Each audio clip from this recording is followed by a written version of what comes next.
Tungamire mukati mezviedzo mananda andibata ndimwedo dombo ndiwikende ndimwimo otungamire tenzini tungamire semwana awonyara tamu unganyara zinyanga mananda anomunzwa kanama atinyarara imwite tenzi wenyanza tenzini tungamire aponda yashikanyanza mananda aondichisa andichina zororo ndotsamira kune mwika kandinzwe imwimotiti ndinokutungamira. Kwazivai vateereri, tinomuchingamidzai kuchirongwa The Second Coming of Christ chamunopiwa naPastor Gift Rhodzi namufundisi Caston Betera veku7th Day Adventist Church. Mustudio nhasi tuna Shailet Chakabveyo ari kutiisira musign language. Pastor, kwazivai vateereri. Vateereri, welcome to the program The Second Coming of Christ. Tinoda kutenda musoro wedu wenyaya nhasi uri kuti shumba yerudzi rwaJudha part 2. Shumba yerudzi rwaJudha part 2. Ngatibvai tapinda muchidzidzo pana zvakazarurwa chapter 5 vhesi ya 4 na 5. Pastor Rhodzi vachativerengera zvakazarurwa 5 vhesi 4 kusvika pana 5. Zvakazarurwa 5 vhesi ya 4. Ipapo ndakachema zvikuru zvakusina kuwanikwa munhu wakafanira kuti azarure bhuku kana kutarira mariri. Zvino mumwe wavakuru akati kwandiri, usachema hako, tarira shumba yerudzi rwaJudha, mudzi waDhavhidhi, yakakunda kuti izarure bhuku nezvisimbiso zvayo zvinomwe. Mwari vari pachigaro chavo cheushe chekudenga, Johana achiratidzwa, vanga vakabata bhuku. Zvekuti mupfungwa maJohana akaziva kukosha kwemabhuku, kuti ndo munoiswa marecords nenyaya dzine chekuita nekuponeswa kwevanhu. Right. Saka aratidzwa 24 elders nezvisikwa 4 living creatures nezvese zvenge zviri in the throne room. Chakanomunetsa ndechekuti zvakaita kunge kwakusina angatore bhuku. Right. Nekugona kurizarura kuti muone kuonzi munei. Saka Johana achiratidzwa vision hanzi ndakachema. Kusvika one of the 24 elders amuti Johani usacheme. Right. Nekuti shumba yerudzi rwaJudha, bukira raDavid, akakunda kuti azarure bhuku nezvisimbiso zvayo. Saka patiri kuti shumba yerudzi rwaJudha part 2, toda kunyanya kutendera pakuti akakunda. Okay, takamuona kudhara kuti ndiJesu. NdiJesu. Imbotsanangurai kuti ushe hwacho akawana sei chii chatakaona mupart 1. Mupart 1 takaona kuti ushe hwacho hauzi ushe hwekunorwisa. Aiwa. Ushe hwakauya nokuda kwekarekta. Right. Nekuda kweunhu hwake. Ndomawira akaita ushe hwake. Ndizvozvo chaizvo. Saka pakunzi akakunda kuti azarure zvisimbiso nekuzarura bhuku. Johana audzwa kudaro, handakabva ndatendeuka kucheuka. Ndobva aona akaona chii? Akaona shumba. Aiwa, anakuona shumba ati ndakaona gwayana rakabayiwa. Very good. Saka patiri kuti Jesu Kristu akakunda, inova shumba yerudzi rwaJudha, toda kubatanidza kukunda kwake negwayana rakaonekwa. Alright. Saka chidzidzo chedu mukoma munyatsobatai kuitira kuti muzive kuti kufamba sei. Patiri kuti shumba yerudzi rwaJudha part 2. Toda kuenda pari kunzi akakunda. Alright. Tichizvibatanidza nekuonekwa kwegwayana. Okay. Saka tikaona makundira akaita Kristu, handitika toda kuti zvikurumidze kudena isusu vari kurarama nhasi, kuti saka kukunda it's possible. Alright. Summarize izvi zvatoda kuachieve. Kuti nhasi focus yedu iri pakukunda. Yes. Kwakaita Kristu. Kwakaita Kristu. Saka kana tanoona kukunda kwakaita Kristu, zvinofanira kumutsa kudena muvatendi vanhasi, right, nekukurudzira panyayawo dzekukunda, nekuti tinenge taona kuti zvinogoneka, zviri possible. Thank you so much. Ndo mafambiro atiri kuita. Masamaraiza zvakanaka mukoma, Right. kuti iye akakunda, tinoona kakundiro kake, zvotipowo shungu kuti nesimba rake Kristu tinogona kukunda. Right. Right. Saka toda kuti mukoma, mukanzwa zvichinzi akacheuka akaona segwayana rakabayiwa, zviri kunongedzera stage ipi yeupenyu hwaKristu? Kufa kwakaita pamusoro. Aiwa, zvakatokosha. Matogona kupindura. Ndozvandiri kutoda izvozvo. Okay. Saka ngatitendererei pamasins akunofa pamuchinjiko. Ndo panonobuda kubayiwa kwegwayana. Alright. Tongoona kakundiro because manyorero aita zvakazarwa. Payati shumba yerudzi rwaJudha yatiudza zvakaitwa kana kuti yatiudza zviri Kristu. Alright. Pakuti akaona gwayana, taakudzwa kunzi how did he achieve that? Ushumba huri kuratidza zvaari umambo. Alright. Then ugwayana taakudzwa how he achieved umambo hwacho. Akahuwana sei. Saka zvinonyanya kuburitsa ugwayi kana kuti ugwayana pana Kristu, maevents akunourayiwa pamuchinjiko. Saka ndo patinoda kutangira ipapo timboona pana Matthew chapter 26 mukoma, verse 59 to 62. Matthew 26 verse ya 59. Yes. Zvino vaprista vakuru namakurukota ose vakatsvaka uchapupu hwenhema kuti vapomere Jesu vamuuraye. Asi havana kuwana, kunyange zvapupu zvizhinji zvenhema zvakauya. Pashure zviviri zvakasvika zvikati, munhu uyu wakati, ndinogona kuputsa temberi yaMwari ndikaivakazve nemazuva 3. Zvino muprista mukuru akasimuka akati kwaari, haupindiri chinhu here? Chinyiko ichi chavanokupomedzera? Asi Jesu akaramba anyerere. Muprista mukuru akati kwaari, ndinokupikisa naMwari mupenyu kuti utiudze kana uri Kristu mwanakomana waMwari. Vari kuedza kutsvaga mhosva paari. Vasvika pakutoita zvekubraiba, kuhaya. Kunohaya vanhu vanonyeba. Kwai kune vaitozikanwa kunzi vanogona kupomera, asi zviri zvekunyepa. Hanzi vese vatsvagwa, hanzi zvakanetsa kuwana mhosva pana Kristu. Yeah. Yakashayikwa. Even vekuhaya vanopiwa mari vakaedza kuti ende hanzi angoramba akanyarara kuda kungoedza kuti zvamataura rambai muchizeya mega muone. Hanzi zvakanopruvha kuti hakuna chakaipa chakaonekwa paari. Saka zvavakatozoita manje vaona kuti munhu akashayirwa zvakaipa, tiri kuti chii about madeeds ake necharacter? Ane unhu hwakanaka.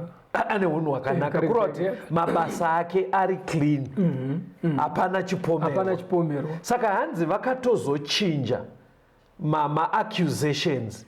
Anga ari ma-accusations about his deeds, mazvito zvake, but vakazonochinja ndobva vauyisa nyaya ine chekuita about who he is.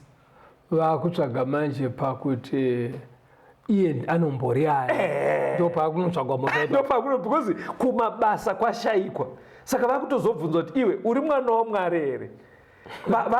Kuedza kuti vangawane chii paari. Verengai munzwe verse 63 to 66. Ya Matthew 26 Yes. verse 63. Asi Jesu akaramba anyerere. Muprista mukuru akati kwaari, ndinokupikisa naMwari mupenyu kuti utiudze kana uri Kristu mwanakomana waMwari. Jesu akati kwaari, ndizvo zvawataura. Asi ndinoti kwamuri, kubva zvino muchaona mwanakomana womunhu agere kurudyi rwesimba achiuya nemakore ekudenga. Ipapo muprista mukuru akabvarura nguo dzake akati, wamhura Mwari, tichatsvakireiko zvapupu? Tarirai manzwa zvino kumhura kwake. Munoti kudiniko? Vakapindura vakati, unofanira kufa. Right. Pfungwa yandoda kuti ibude vateereri ndeyekuti tione kukunda kwaKristu. Kristu akakunda pamabasa. sei tamhanyira apa vari kumubvunza apa mukadzidza ndimai vainzi Sanhedrin, dare guru repamusoro rine chekuita rinotoziva kuti uku kutadzira Mwari uku hakusi. Dare iroro guru revaIsraeri rakashayira Kristu paakararama akapesa, kureva kuti vakamushayira chitema vachishandisa zvine chekuita nekuchechi kusvikira vamuwanira mhosva yekuti uri kuzviti uri mwana waMwari. Luke 22 verse 70 inoti kudini? Luka 22 verse 70 vhesi ya70. yes. Ipapo vose vakati, uri mwanakomana waMwari kani? Akati kwavari, mareva kuti ndini iye. Right. Kuzvitema vashaya. Ndopatinoda kuti tiwane challenge yekuti wakomana ukaona munhu uchisvika pakugarirwa dare kudaro poshayikwa, pohayiwa vanhu, poshayikwa. Toda kuburitsa pastor kuti pari kunzi akakunda, kuti tizoti pazano rekuponeswa kwevanhu Kristu akakunda pakudii. Hakuzi kukunda kwefight mgomo, kukunda kwekuti character nemabasa were pure. Haana kuzonyarara patitle nekuti aive mwana waMwari. Saka chii chatinodzidza panyaya Matthew 7 verse 21 to 23? Mateo 7 yes. pavhesi ya21. Havazi vose vanoti kwandiri Ishe Ishe vachapinda muushe hwokudenga, asi unoita kuda kwaBaba vangu vari kudenga. Vazhinji vachati kwandiri nezuva iro, Ishe Ishe, hatina kuprofita muzita renyu here? Nokudzinga mweya yakaipa muzita renyu here? Nokuita mabasa esimba mazhinji muzita renyu here? Zvino ndichavaudza pachena, handina kutongokuzivai. Ibvai kwandiri, imi vaiti vokusarurama. So in the life of Christ, muupenyu hwaKristu, zvaaiparidza nezvaairarama zvaienderana. Mabasa aiita nezvaaitaura zvaienderana. Saka challenge yabuda kuna Matthew 7 iri kuti hazvina kungokwana kuti Ishe Ishe tichiita zvechechi, asi mabasa asiri kuwirirana nazvo. Saka ndopane kukunda kwaKristu, ndopari kunzi nesu tinofanira kukundawo. Hamusati mazvisangana here pastor kuti unogona kunzwa vanhu vachiti wedu wemufundisi munhuwo kufunga kwenyu chii chine chaitika? Anotadzawo panenge patotadzwa, patoita zvatadzwa. Saka pari kunobuda kuti Kristu akakunda zvekuti kuti tigonozoti wedu weKristu aive munhuwo zvakashayikwa. Why? Because mabasa ake anga asina chitema. Kureva kuti nhasi wedu wei Mwari ari kutotarisira kuti tikati Ishe Ishe nemabasa ngaanongedzerewo kuti Ishe Ishe.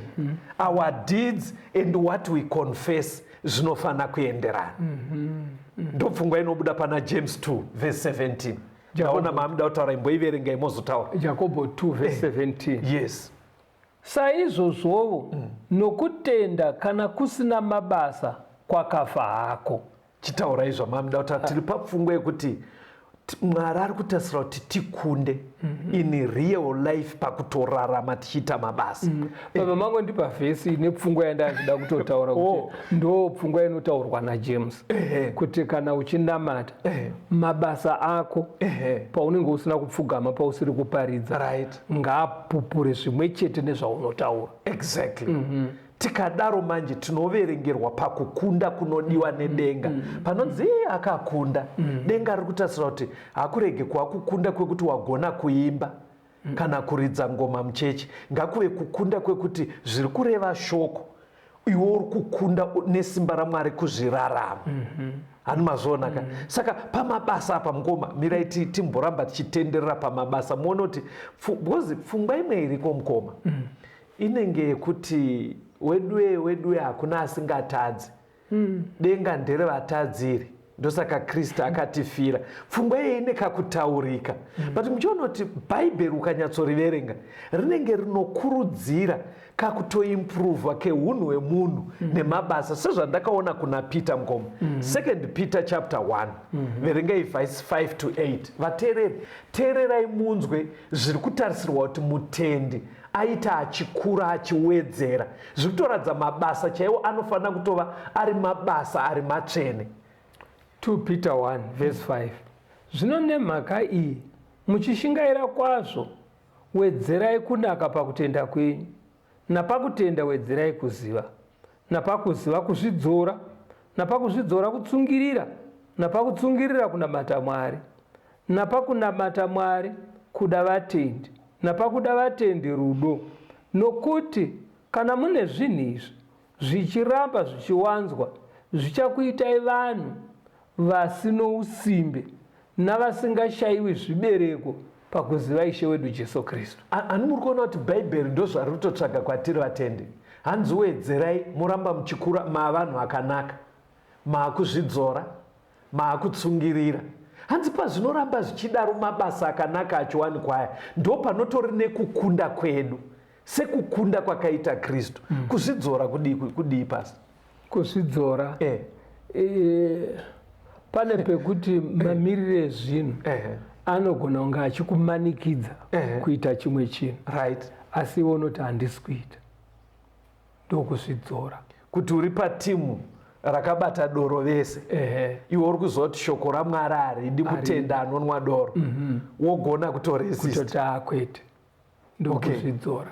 Ende nyama inenge ichida, right, ichitofarira zvinhu zviyaizvo, nekuti nyama haitendeuki. Asi iwewe nemurangariro unoti izvi kutadzira Mwari, worega kuzviita, kureva kuti mabasa waakutoita akarurama. Izvozvo maendo zvekune bhaibheri unenge uchitokunda. Saka tiri kudzidza pana Kristu akakunda. Chingoerengai vhesi 9 na 10 pasemu ndima iyo ya 2 Peter chapter 1. 2 Peter 1 verse 9. Nokuti munhu usina izvozvi ibofu unoona zviri pedyo bedzi, wakanganwa kusukwa kwezvivi zvake zvakare. Saka hama dzangu, shingairai kwazvo kuti musimbise kudanwa nokusanangurwa kwenyu, nokuti kana muchiita izvozvo hamungatongogumburwi. Saka bhaibheri riri kuda kuburitsa pfungwa yekuti Mwari vanoda kuti taregererwa zvivi, tochiita make sure that our election yakakwana pamberi paMwari. Nekuita sei? Nekukumbira simba kuna Mwari kuti tirambe tichikunda zvivi, tichiita mabasa akanaka. Tiri pachidzidzo shumba yerudzi rwaJudha part 2, patiri kutarisa kukunda kwaJesu kunogona kuva kweduwo. Rambai muri pachirongwa timbonzwa rwiyo.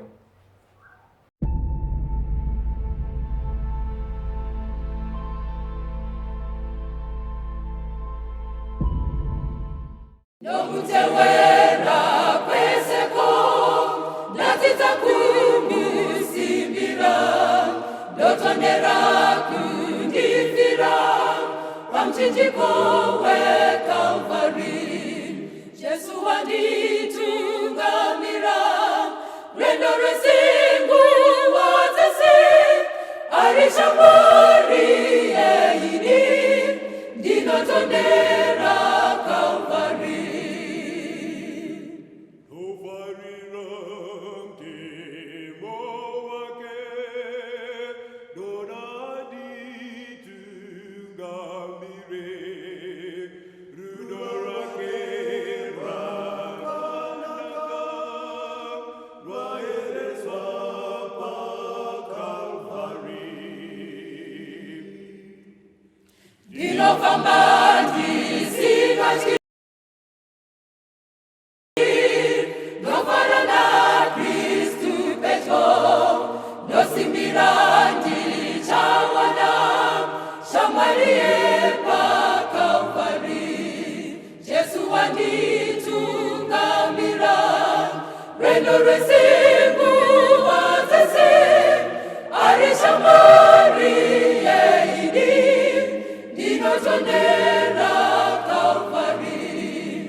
Tinomuchingamidzai zvakare vateereri, tichienderera mberi nehurukuro yedu, shumba yerudzi rwaJudha part 2.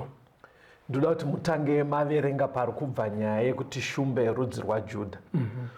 Muzoudza vateereri kuti muchidzidzo chino tiri kunyanya kufokasa papi. endai kuna zvakazarurwa chapter 5 verengai vhesi 5 kusvika pa7.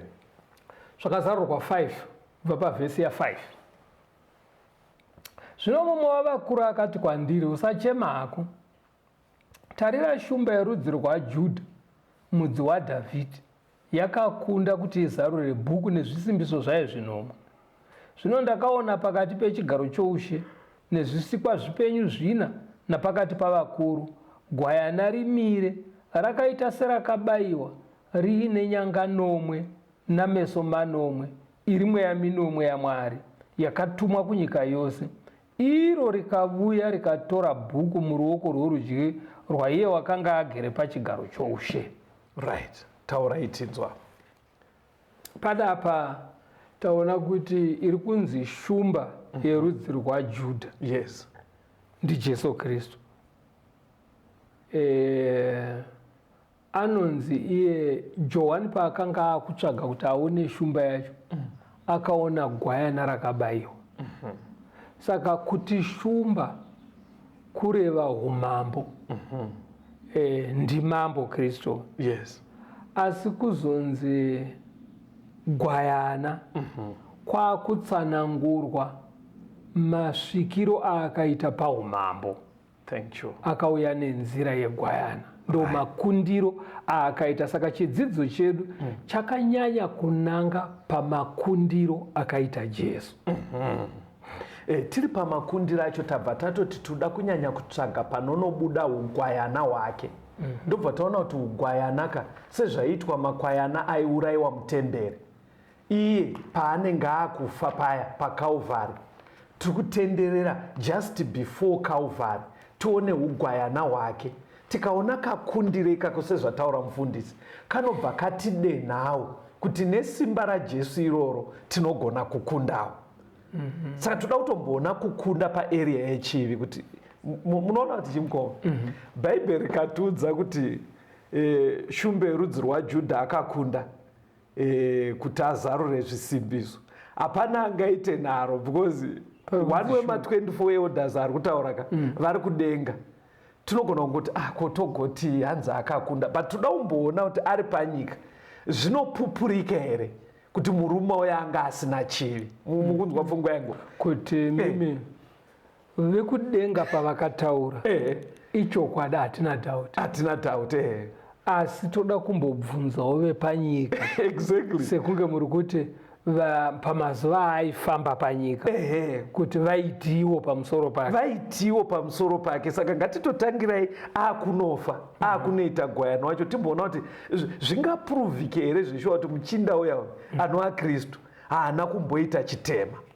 Saka ngatitangei naPirato aitonga nyaya dzachona, ndiye aive gavhena. Pana Luke 23 verse 14.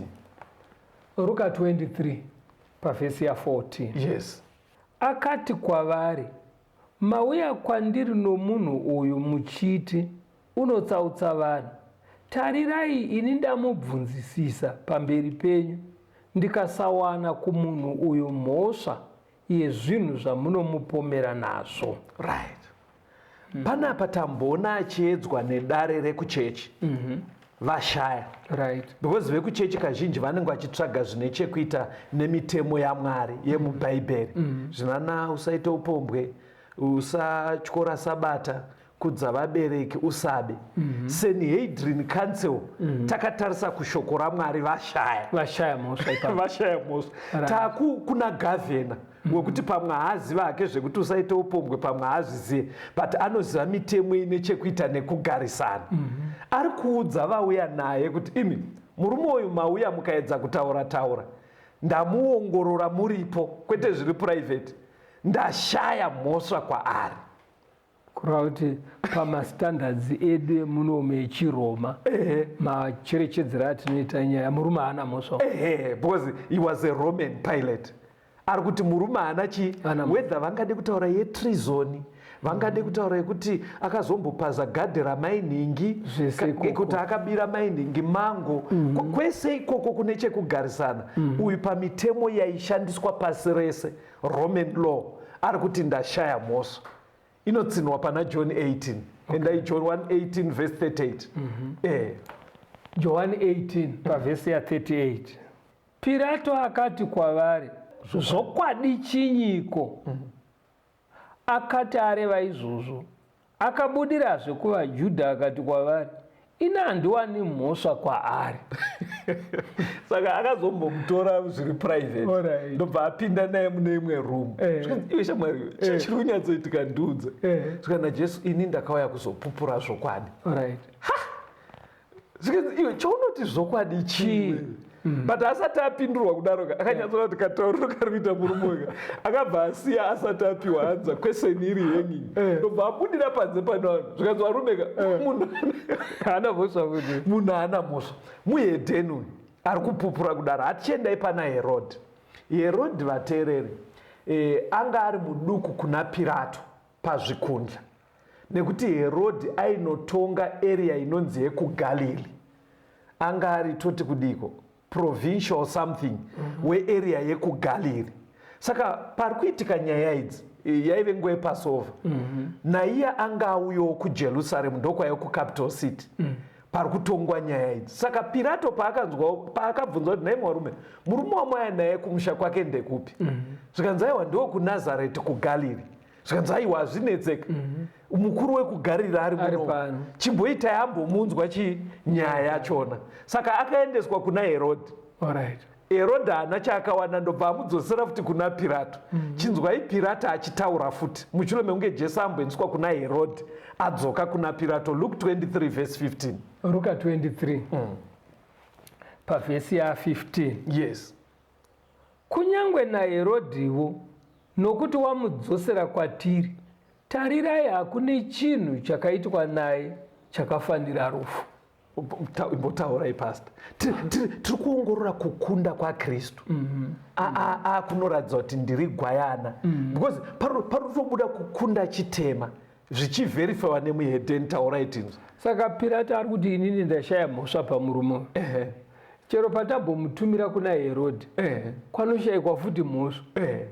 Saka ari kuti unozana achiti kunyangwe kuna Herodhi, ari kuti ndofunga Herodhi wacho yaive nyanzviwo mukuongorora nyaya, zvekuti ari kuti kuna Herodhi ingadai yatonobatwa chete. Besides kuti yaive nyanzvi, aiziva unhu hwaHerodhi. Alright. Herodhi amubuzere wekutora mukadzi wekuponda Johani Mubhabhatidzi. Saka ari kuedza kurova kuti kumuhedheni akadaro ane mwoyo wakaoma kudaro, aona munhu akaita saJesu, pangadai patowana chekuwana bedzi. But ari kuti kunyangwe naHerodhi kureva kuti vateereri, zviri possible nesimba raMwari kugona kushayirwa mhosva munharaunda, even nevahedheni.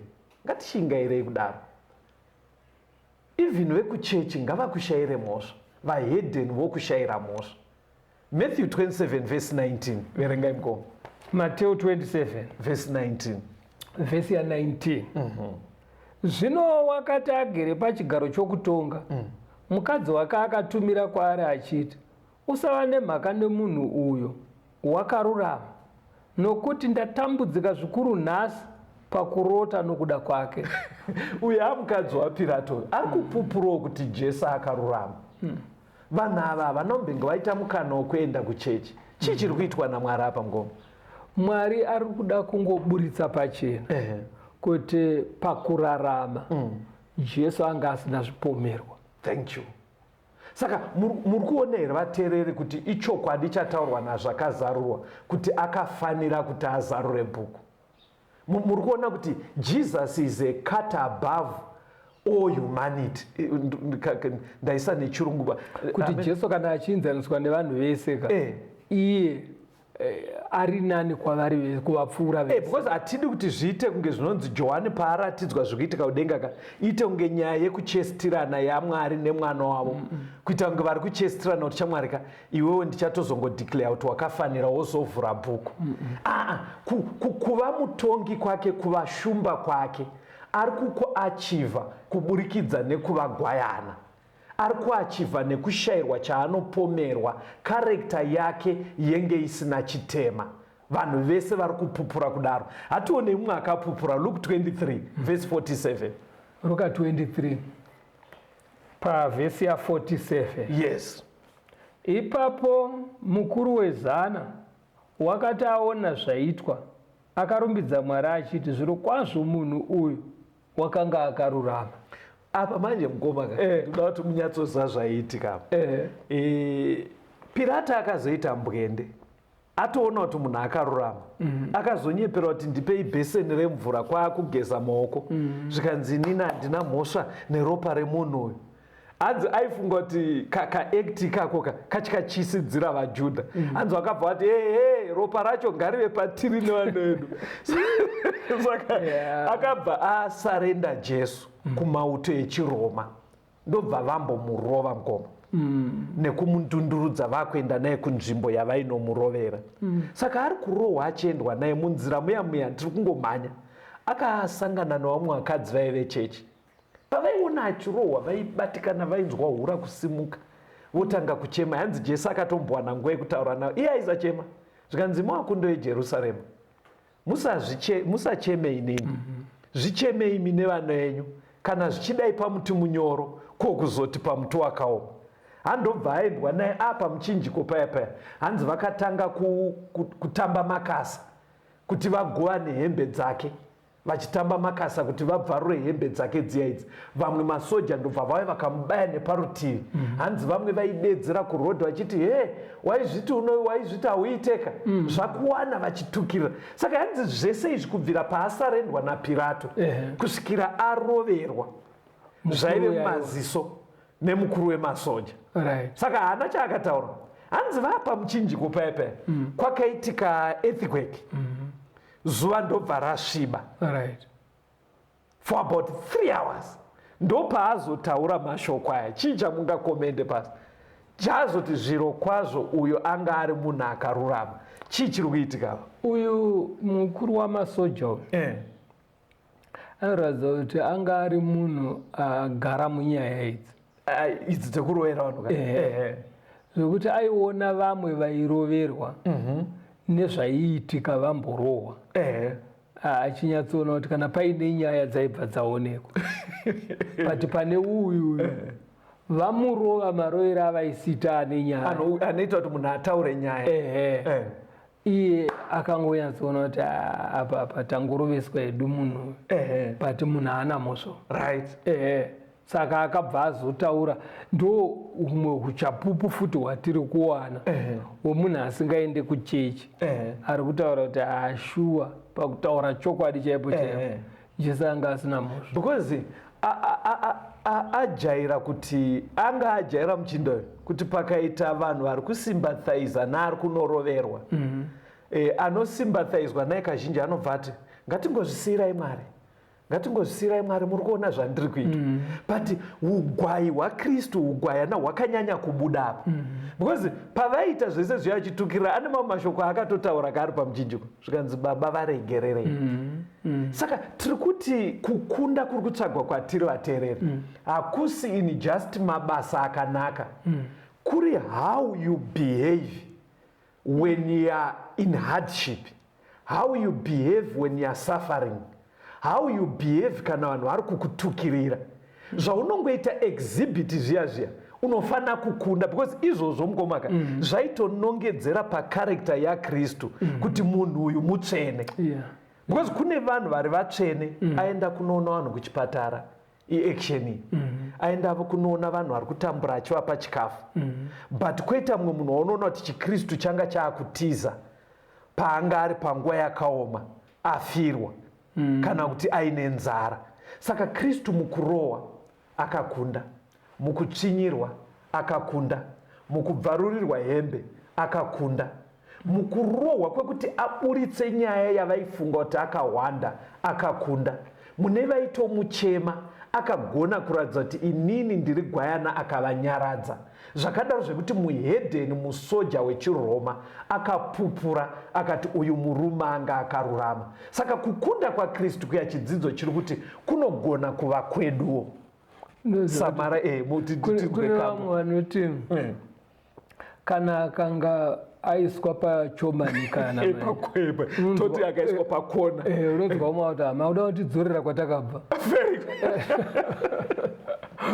muri kunzwa zvutana pasa ipapo manje statement ramataura riyani Krista akakunda haana zvaive maari zvinogona kuprovokwa mukamuisa patight.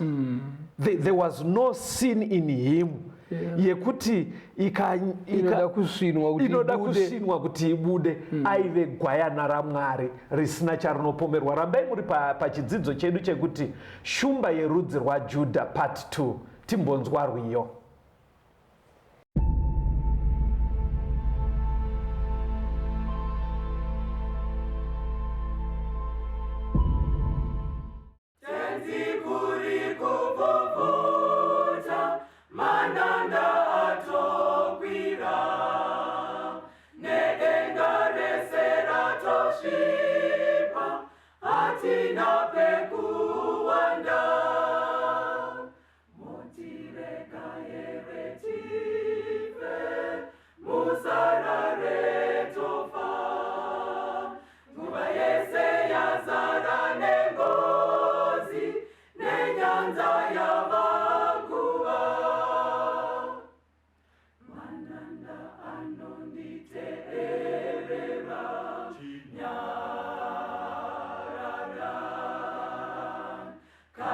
Kushatirwa kwenyanza mashavi kana vanhu kana chinyi mvura inganyudzi ngarawa muna tenzi wenyanza nepasi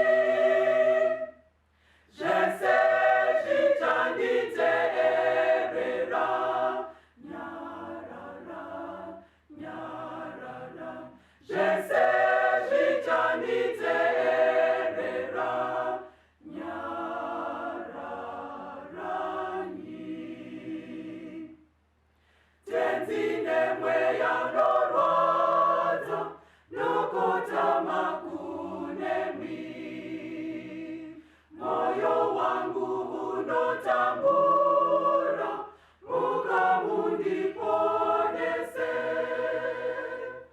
omananda echitema oda kundinyudza ndakufanda kufa tenzi wangu kasika ndiponese mananda anonditeerera nyarara kana kushatirwa kwenyanza mashavi kana vanhu kana chinyi mvura inganyudzi ngarawa muna tenzi wenyanza nepasi zvese zvichanditeerera nyarara nyarara zvese zvichanditeerera nyararani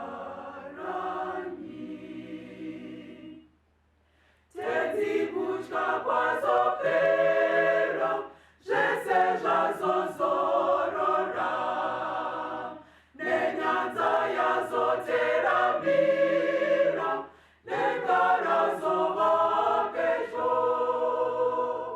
chimbiranyi mununuri musandisiyeba ndichasvika kumahombekombe ndizorore ikweyo mananda anonditeerera nyarara kana kushatirwa kwenyanza mashavi kana vanhu kana chinyi mvura inganyudzi ngarawa muna tenzi wenyanza nepasi zvese zvichanditeerera nyarara nyarara zvese zvichanditeerera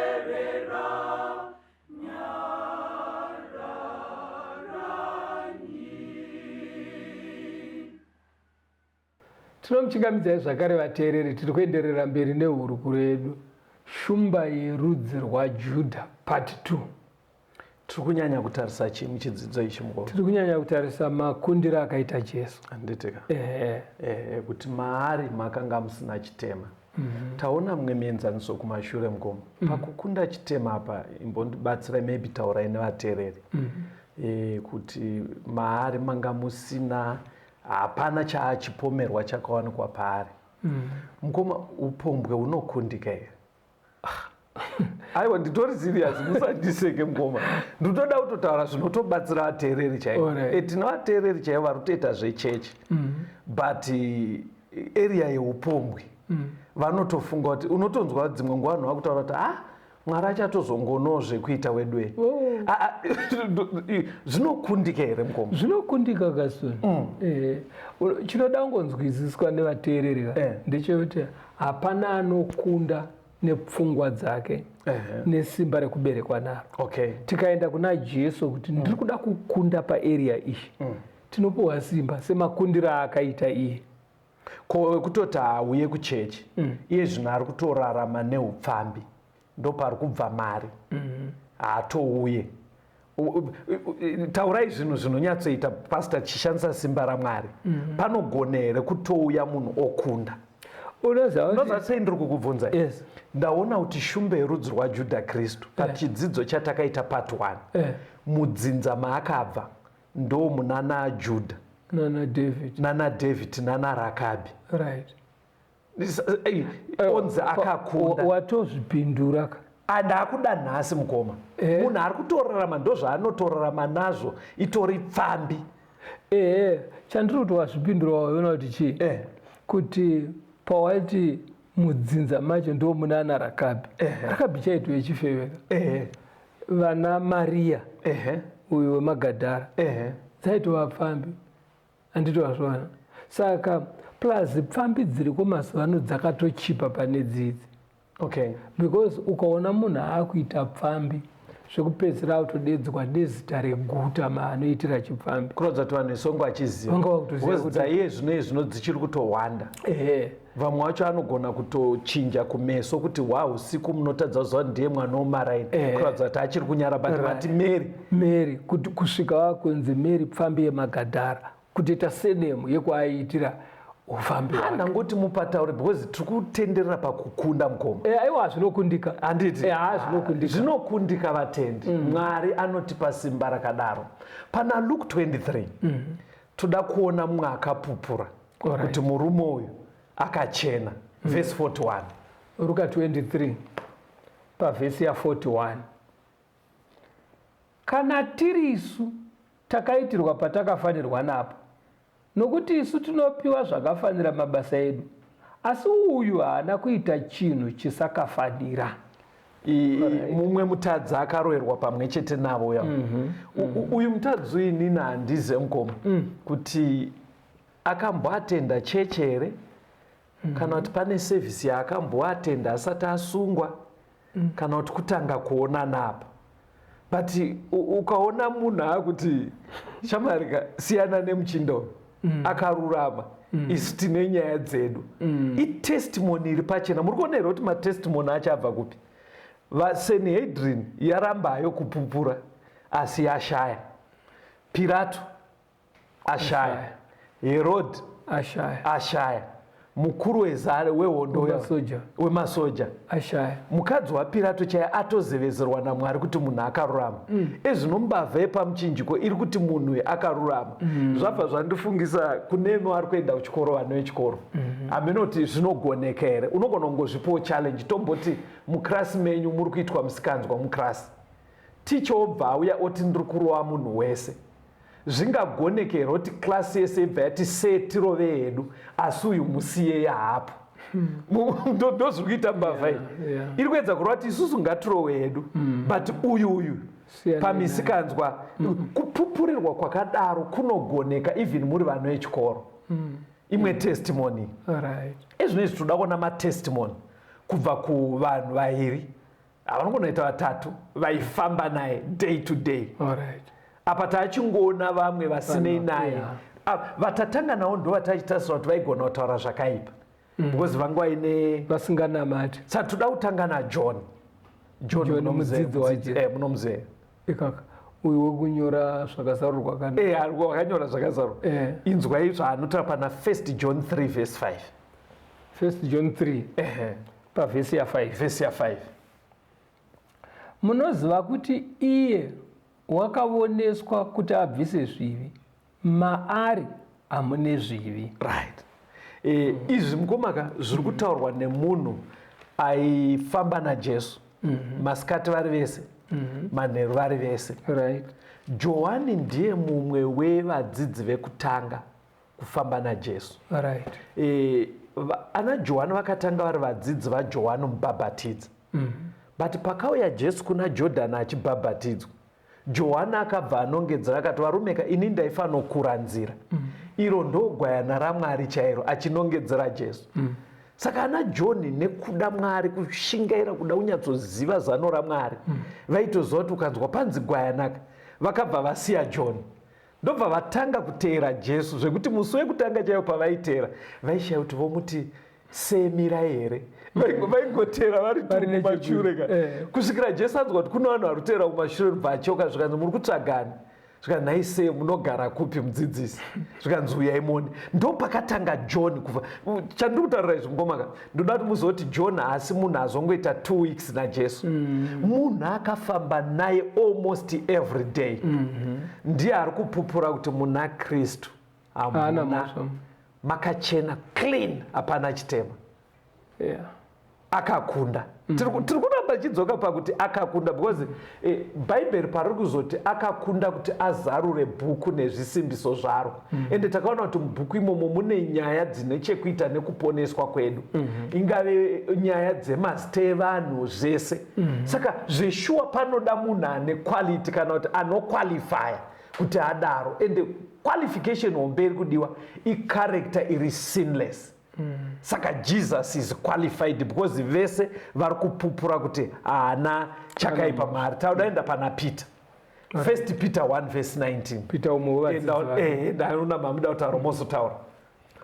1 Peter 1 pavhesi ya 19. Yes. Asi neropa raKristu seregwayana risina charingapomerwa, risino ruvara. Tsanangurai mugoma. Apa akudzokera nesu kusanctuary ka. Ndipita because painzi munhu kana achiuya nechipiriso anofanira kutsvaga pazvipfuyo chisina kuremara. Right. Ndo chaitsaurwa choendwa nacho. Saka Peter panapa ari kukonfema kuti zvaimiririrwa nezvipfuyo zvisina kuremara ndo exactly zvatinoona pana Kristu. Takazviona pana Jesu. Kuti munhu paaiselekta gwai rake risina kuremara, risingafambe richikamhina, rakanyatsonaka, Peter ari kuti izvozvo takazozviona in real life. Pareal takazviona pana Kristu. Saka pfungwa yandiri kungoda, hani manzwa matangira ataita kuti zvakazarwa iri kuti Jesu akakunda, ndevekudenga vari kutaura. Saka patati timbotsvaga umboo pane vepanyika vakamuona mazuva ake. Saka Peter akonfema kuti hapana chaipomerwa. Toda kuenda pana Paul. Paul haana kuzoita rombo rakanaka rekufamba naJesu, but ndiye wevamwe vaivheneka. Akatozosara akapinda mudare rainzi reSanhedrin, gurukota guru revaJudha. Ndiye mumwe aida kunyatsoona kuti kanamatiro aka kari straight here. Saka toda kunzwa achitaura kuti avheneka kanamatiro nekararamiro kaKristu. Anoti kudiwo pana Hebrews chapter 4 verse ya 15. Hebrews 4 verse ya 15. Nokuti hatina muprista mukuru usingagone kutinzwira tsitsi pakutera kwedu, asi wakaidzwa pazvinhu zvose sesu, asine zvivi. Chirungu chinenge chichiti Christ was tempted in all points yet without sin. Kana chiti pazvinhu zvese mukomaka, Paul arida kutoedza kureva kuti hatingazvidome, but kana mukafunga zviri kudonedza vanhu zvese zvinodonhedza vanhu. Hanzi Kristu was tempted in all points, asi harisi kuti yet did not do sin but riri kuti yet without sin. Kureva kuti haasingori maaction ekunze ekuti munozoti hadzina zvadzaita wena. Zviri kutorehwa nemukati, ndido dzemwoyo neshungu dzese dzake dzaive without sin. Anga akachena zvakada. Matimboona kuti mabhururu ezvinezvi mukaenda mese uchikoro mukoma, ngatitorei kuvanhu vechikadzi, votodzidza vese zvakadaro zvekuti vainyatsozivanwa. One wacho ozonzi akaroorwa. Hamusati mambosangana here kuti vakadzanai unonzwa chiti akaroorwa? Vanenge vachiedza kuti ipapo havazotaure zvakawanda, ungonzi koimi akaroorwa, kutwa akaroorwa. Kufunga kwenyu vari kuti vachidzokera kuunhu hwake hwekare, votoshamiswa kuti votoshamisa kuti nemazire edu nekuroorwa. In other words, varida kuedza kureva kuti chuwe vari kuedza kureva kuti paita zvinhu tu zvinenge zviri kurwisana. But kuna Kristu anapo vakuita review in retrospect, kuedza kutarisa zvese, haana paakagona kuti akaenda kudenga sekunge zvinonzi ari kuti uya was without sin. Anondinakidzawo kupedzisira kufunga kwenyu ndiani? Pavanhu vaifamba naJesu, anopupura kuti uyu munhu uyu aiwa ari clean, akakunda, kuti Kristu akakunda. Pavadzidzi kamataura vanga vari close kwaari. Ndataura naPeter. Ndoda kuende pana Judas. Judas wokumutengesa. Alright. Toda kuti tinzwe iye wokumutengesa, because Judas zvaaita aifamba naKristu asi aine kamwe kapfungwa kekumeka mari naye. Aiona Jesu iri project inoitisa mari, because paiona minana nezvese pane pamwe pekuti Jesu akada kumbokandwa kumawere akapukunyuka. Saka aitozva ndinodya mari yevanhu mahara, even ndikavati sunga imwe. Saka kwaarika aiona Jesu iri project yekumupa mbiri nezvinhu zvakawanda. Saka haana kuidzwa pana Matthew 27 verse 4. Mateo 27 tichinzwa achitaura manje, anga atokeshwa mari, aita mari yake. Inzwa achitaura Judas. Mateo 27 verse 4. Yes. Achiti ndatadza, ndapandukira ropa risine mhosva. Vakati tine mhaka yeiko nazvo? Imhaka yako. Osho. Judas apupura. Apupura. Saka muri kuonerwa kuti matestimonials atawana mukoma, they are coming from various people. Testimonial yekutanga yataurwa one of the 24 elders vekudenga. Saka hatina kuiramba, but tati regai timbotsvagawo matestimony evanhu vakararama naJesu panyika. Ndobva taona Pirato apa testimony, mukadzi wake apa testimony, Herodha apa testimony, mukuru wemasoja apa testimony. Ndobva taona mbavha pamuchinjikwa yapa testimony, Jona apa testimony, Peter apa testimony, Pauro apa testimony, naJudas wekumupandukira ari kuti Kristu raive ropa risina mhaka. Maona kuti vapera ka. Saka zvatoda kuchiita mukoma pana Hebrews 12 verse 14 ndo chitsvambe manje chatakuda kuti isusu vari mustudio nevateereri zvichida tingakundewo.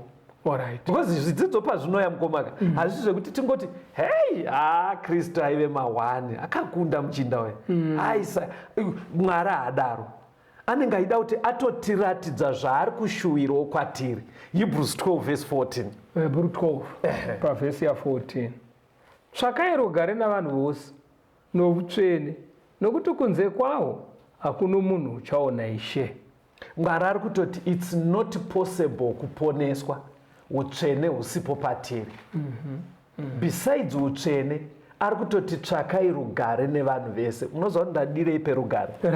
Because ukaona Jesu opupurirwa nevasiri vekuchechi ana Pirato nana Herodhi nemasoja, kuratidza kuti besides nyaya, because Jesu aita zvekunamata, besides kuti wakomana ngativhurei bhaibheri ngatinamatei, atoratidza kuti mumaraini chaimo hauna chawaimupomera, munhu ari kugara zvakanaka nevanhu. Then on top ova munhu kunzi utsvene kurati hamuna chitema.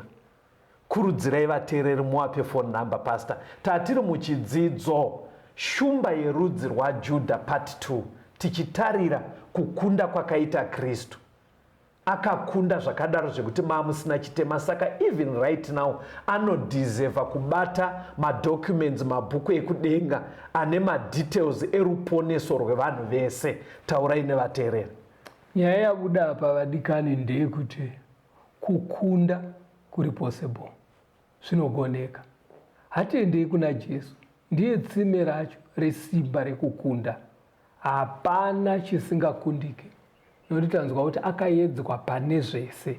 Kureva kuti chiri kutokunetsa chacho, iye akaedzwawo pachiri, akakunda.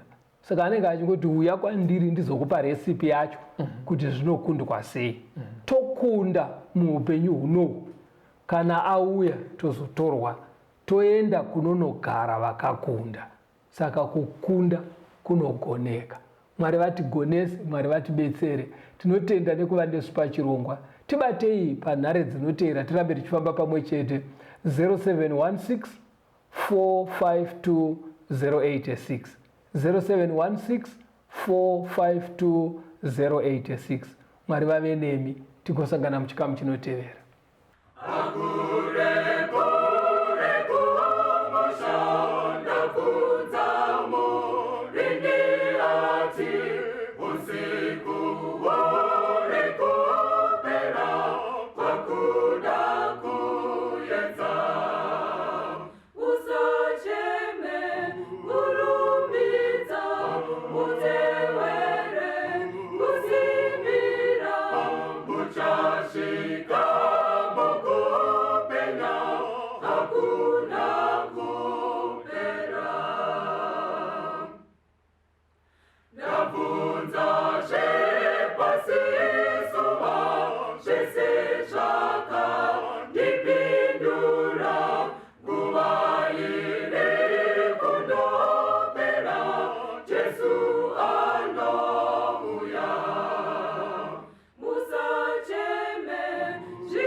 Kune mwika kaninzwe imi motiti dinoku otungamira